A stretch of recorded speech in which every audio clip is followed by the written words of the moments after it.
fell in love with the guitar.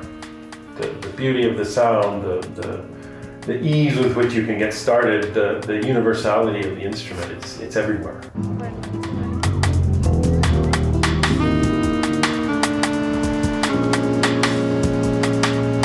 But in Granada, again, through the continuation of Torres, the people who taught Torres here in Granada, that tradition continues alive until today.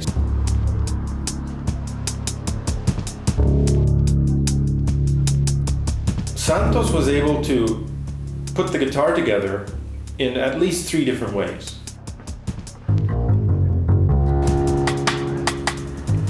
He achieved a quality that I think no one, including Torres, had achieved up until the time. He's my hero. I think he's the best guitar maker that has ever been.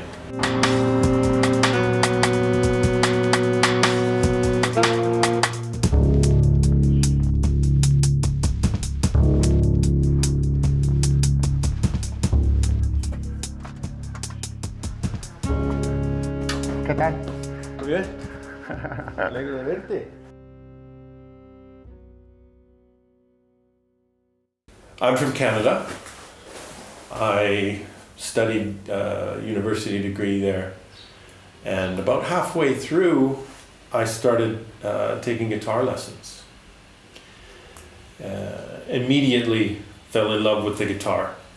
The beauty of the sound, the ease with which you can get started, the universality of the instrument, it's everywhere. Every country in the world has some variant on the guitar. But I wasn't much of a player.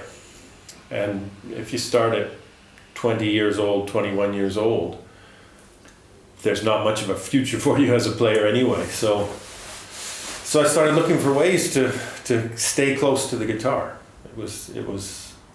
I decided that the guitar was my life, and how could I do that if I didn't play? So, of course, I discovered quickly that there are people who make guitars from start to finish, and that those are the best guitars in the world. So I thought, that's what I'll do. I'll become a guitar maker. So I finished my degree, saved up some money. This was in Edmonton when I was planning my trip to Spain. And I thought I'd come for a year to Granada, which everyone knows is a great center of guitar making. And I'd go back to Canada and become a great guitar maker. And I'm still here 35 years later.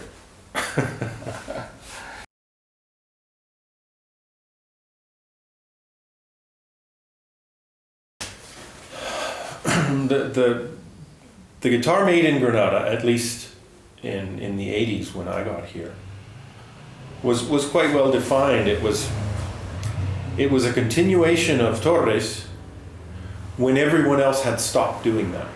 Because, of course, the Madrid school at the beginning, middle of the century, last century, was a continuation of Torres through Manuel Ramirez.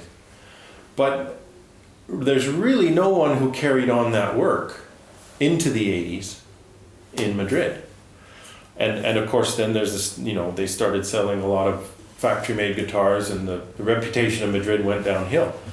But in Granada, again, through the continuation of Torres, the people who taught Torres here in Granada, that tradition continues alive until today. So a light, responsive, small-bodied guitar seems to give a lot of players what they want. And I thought they were great, and so I wanted to make them. That was a long road. My first step was to go to all the workshops and hassle all the guitar makers. And some of them were more friendly, some of them were helpful. Really no one said, I have time, I have space, come and work with me, which is what I had hoped for. So that didn't happen. But I did start making an instrument, and Jonathan Hinvis, an English maker who was active at the time, saw my work and advised me on it in the beginning. Then I met Jose Angel Chacon, who's from Malaga. He did a workshop here in Granada. And he invited me to go down on the weekends where he had an informal school where he taught people instrument making. Then a few years later I met Rolf Eichinger, who was working here, and he did very much take me under his wing, helped me rent this space, helped me outfit it, gave me work to do on his guitars, and advised me on how to make better guitars myself.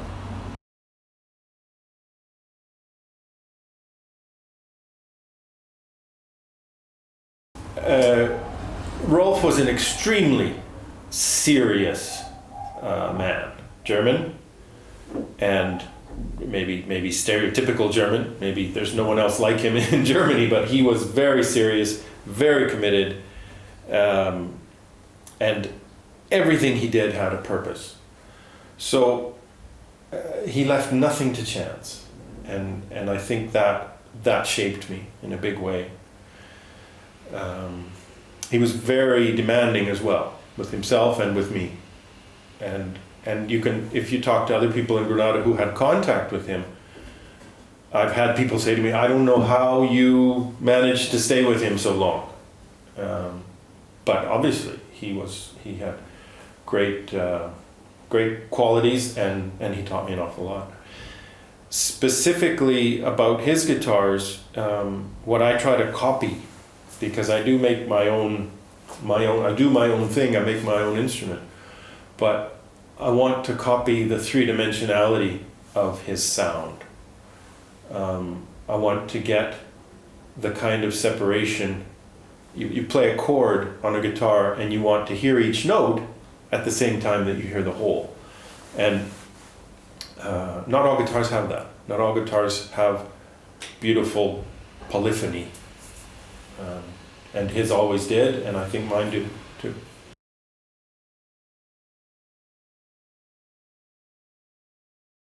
Can I go get it? Yeah.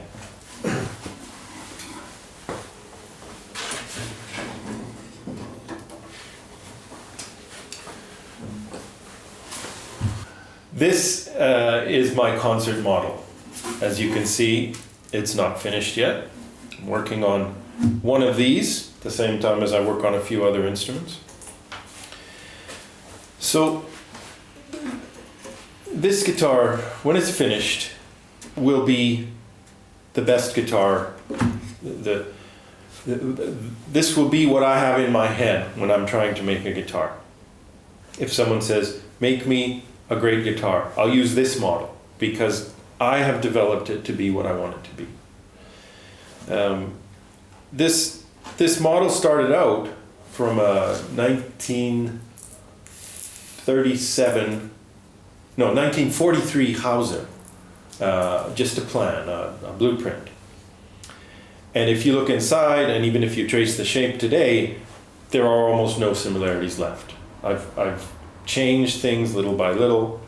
I now use the body shape that Rolf used, and the depth that he used. I use 5 fan struts and a thin bar underneath the fan struts to support the bridge. There's a nice curve on the top, not a very pronounced curve, but sort of typical in the way that the Granada makers work. I make a 64 scale and a 65 scale in this model. There was no reason really that I started with Hauser except that I had access to a blueprint. Chacon in Malaga said, if you want to make a guitar, use this blueprint. He was not a guitar maker. He did make guitars throughout his career, but he was a violin maker. So this is what he had to offer. Mm-hmm.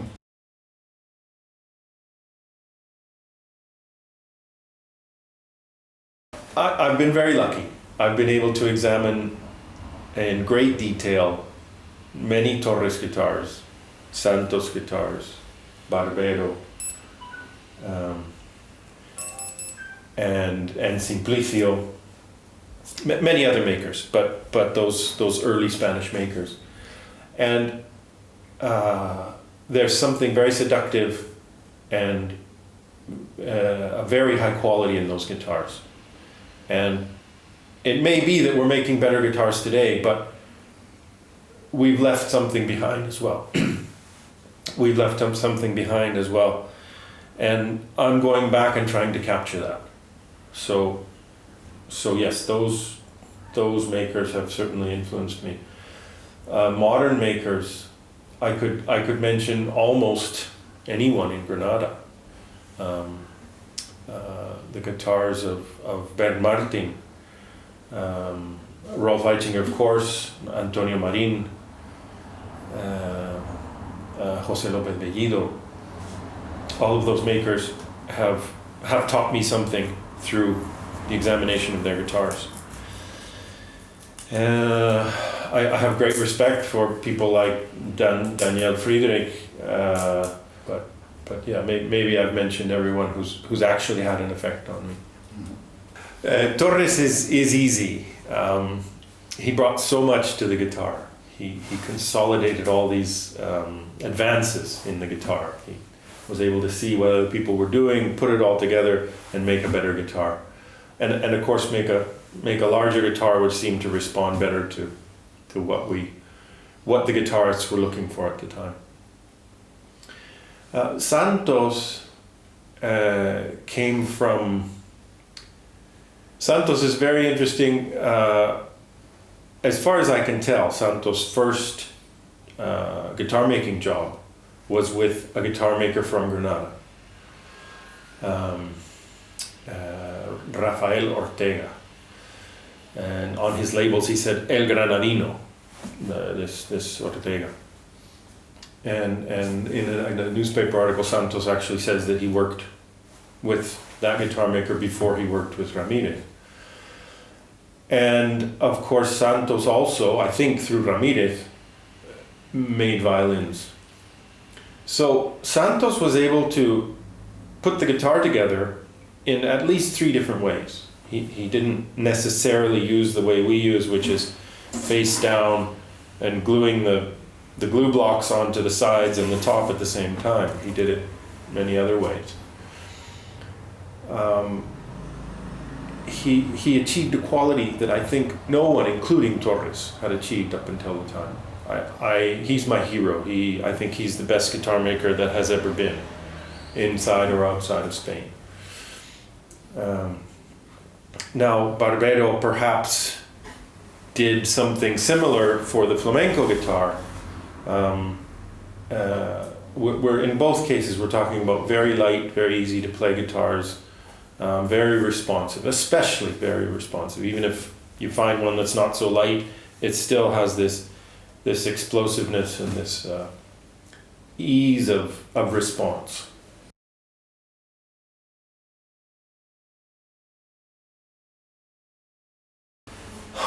My first copy, and I made 10 or 20 of those, was Antonio de Lorca from Malaga, a romantic guitar. Now, I had access through my teacher at the time, José Ángel Chacón, I had access to the collection of Ángel Luis Cañete. And that guitar was copied from the original. I made those copying the original Antonio de Lorca guitar. And that was done because my teacher didn't have as much respect for the modern guitar as he had for the early guitar. But once I started doing it, I found the interest of, these people worked in a slightly different way, there's a different sonority here, and so I got very interested. I then moved on to a Torres copy, and I was able to examine the guitar, the SE 153, which belongs to Carles Trepat, and he was very generous in allowing me access to the instrument. From the first time I heard a Torres guitar, I was seduced by the sound, and that may have a lot to do with who's playing, but there was something there which attracted me. So I made my first copy. It was successful, extremely successful. in the sense that it's still being played today and it's been recorded and concerts have been played on it. And I learned so much from this man who's no longer with us. And of course now, whenever I come across a guitar from 150 years ago, like the Santos that I saw in Madrid in the musical library, like the Simplicio that a friend brought to me about a year ago, like the Arias that Javier Rivas plays on, the first thing that crosses my mind is, what does it sound like, and can I make a guitar that sounds like that? And I don't always like the sound of these old early guitars, but in general, I appreciate something about them. Now, what I'm trying to do when I make a copy, or at least originally, my first copies, of course, I wanted that sound. I wanted an exact copy. I wanted to do everything the way the original maker had done it and get the same result. It's now been 30 years? No, 1990. Well, 30 years since I started my first copy. And I've come to see that working with wood and finishing a guitar, you never have the same result as a guitar that's been played or sitting there for 150 years. It's impossible. The wood has deteriorated, the wood has crystallized more. Now, it doesn't matter how old the wood is that I use, it goes through a process once it's made into a guitar. And you can't substitute that, the passage of time. So that's one thing. It's really hard to know what the qualities of the wood were that they used to make their guitars. So I use the best wood I can find. I manipulate it to try and find out its physical properties, which are the important properties of the wood. But I can't do that to the wood they used. So I can look at it, I can tap on it, but I can't tell what the wood was like. So there's so many unknowns when I make a copy. But I still strive to make it sound like the original. I still strive to do everything the same on the inside and the outside. And of course, the fact that I'm selling them is a huge motivator. I am an artisan, craftsperson. I am trying to make a living. So what the market demands is extremely important. And if I can find a place in the market for what I love, that's beautiful.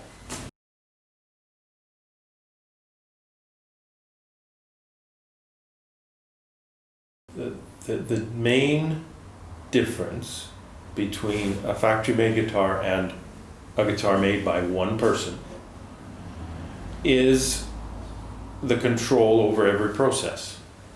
And what that gives you is that I'm making this wood work with this wood. I'm making the two come together to be the best they can be.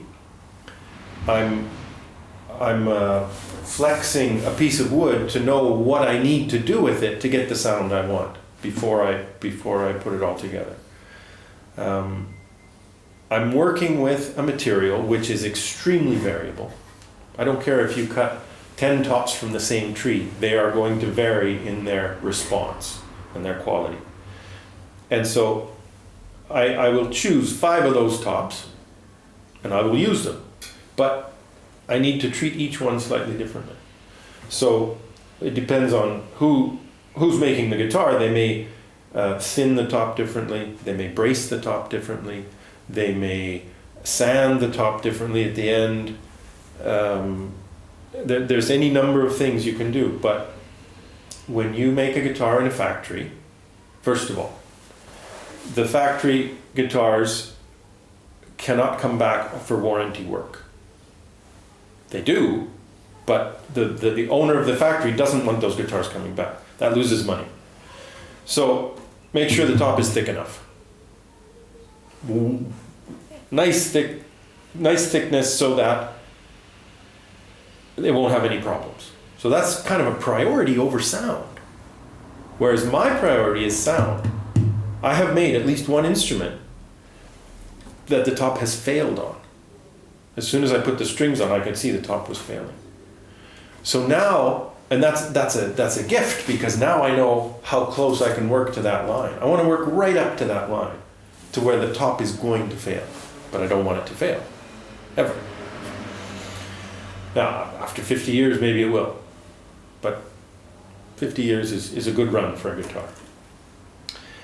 So I control every process. I look at the guitar at the end, I look at the guitar at each stage, and I can say, oh, move it in the wrong direction here, go back, do it again.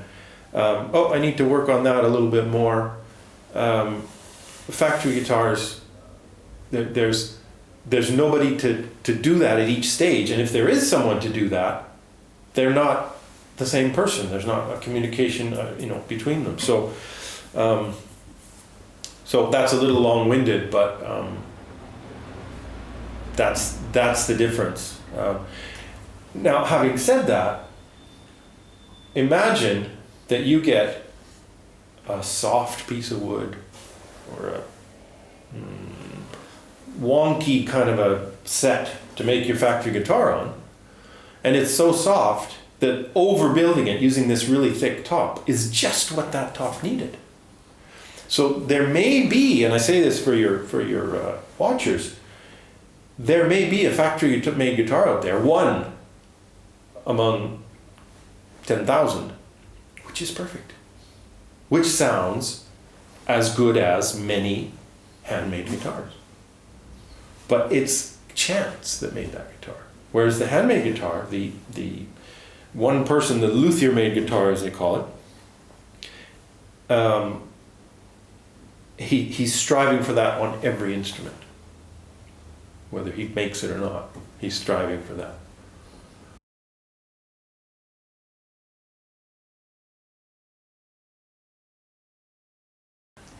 Sometime about 2011, maybe, someone had a great idea. I think it was Jose Lopez Bellido and Juan Miguel Jimenez, who's a guitar player here. They decided that the guitar makers should get together and do a kind of a festival, series of talks and concerts and of course an exhibition of our work. And I got very excited about that. I thought that was a great idea because I think Granada is the greatest center of guitar making in the world. I believe that the best guitar makers are here, and that in terms of quality and history, it's the place. So I went to the meeting about this festival, and I took along these beautiful guitar books. I had the Sheldon Ehrlich collection, and I had the exhibition, the catalog from the exhibition of that they did in Madrid and New York. And some other, nice, the Italian book, the Rondona and Waldner book. And I showed them to the guitar maker, and I said, not many of our guitars are in here. We need to get our guitars into books like this. This is how people get excited about buying nice guitars. And so, of course, they said, oh, well, sure, if we have an exhibition, you make the catalog. To make a long story short, the exhibition and the festival never happened. But I continued to work on this line of making a catalog of guitar makers in Granada. And somehow we got the local provincial government on board. And it took 3 years. It took 3 years to finally publish. But it was published. And that was sold out in the space of 3 or 4 more years. all the copies were sold out, and we're working on another edition, because it just seems to me that people want to know what's going on in Granada. They want to know the history. They want to see the guitars, and yeah, it's been out of print since 2018, and I get inquiries about it probably every month.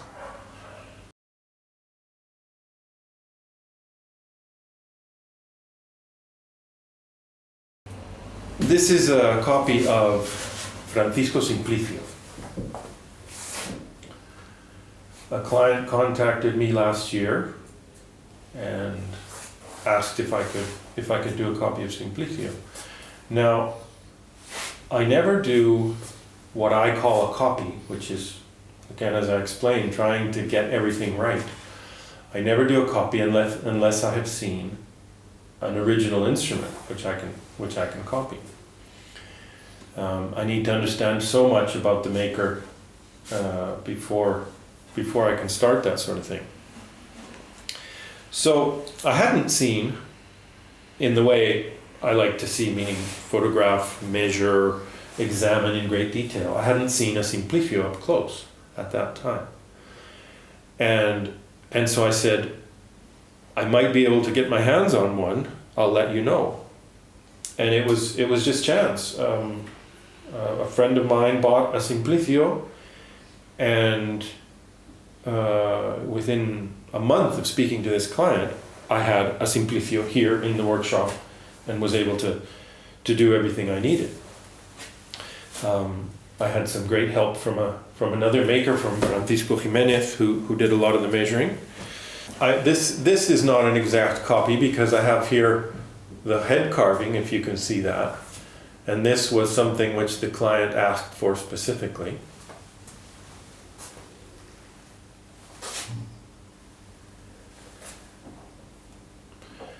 And I used, instead of using the original rosette design, I used a rosette design which is Simplicio's, which I had seen many years ago in Casa Luthier, which I think is just genius. It has sort of a double motive running through it. The interior structure is very Simplicio. It's got 8 bars instead of 7 or 5. The heel, again, is this, they've compared it to a woman's shoe.